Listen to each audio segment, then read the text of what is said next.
Psalms chapter 105 verse 34. He spoke and the locusts came.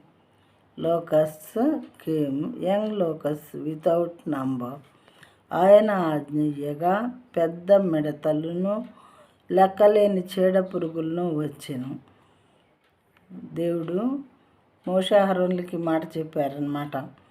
మనం ఎన్ని ఆశ్చర్యకార్యాలు చేసినప్పటికీ ఫరో రాజు ఏమాత్రం కూడా మనసుని మరి వాళ్ళని పంపించడానికి ఇష్టం చేసుకోవట్లేదు. మాటి మాటికి కఠినపరుచుకుంటున్నాడు తన హృదయాన్ని. ఒక బాధ విపత్తు రాగానే అదొక్కటి తప్పిపోయేలాగా దేవుడిని వేడుకోండి, మరి నేను వాళ్ళని పంపిస్తాను అని చెప్తున్నాడు. ఎప్పుడైతే మనం అవి లేకుండా చేసామో మళ్ళీ మనసు కఠినపరచుకొని ఏం చేస్తున్నాడు, బాగా మనసును పరుచుకొని నేను పంపించను అని చెప్తున్నాడు. మళ్ళీ దేవుడు ఇంకొక వండర్ చేసేలాగా ఆజ్ఞాపిస్తున్నారు వాళ్ళిద్దరికి. ఈ విధంగా చాలా ఇప్పటివరకు జరిగాయి, ఇంకా కొన్ని ఉన్నాయి. ఆయన ఆజ్ఞ ఇచ్చినప్పుడు పెద్ద మిడతలు, చాలా పెద్ద మిడతలు, లెక్కలేని చీడ పురుగులు వచ్చాను.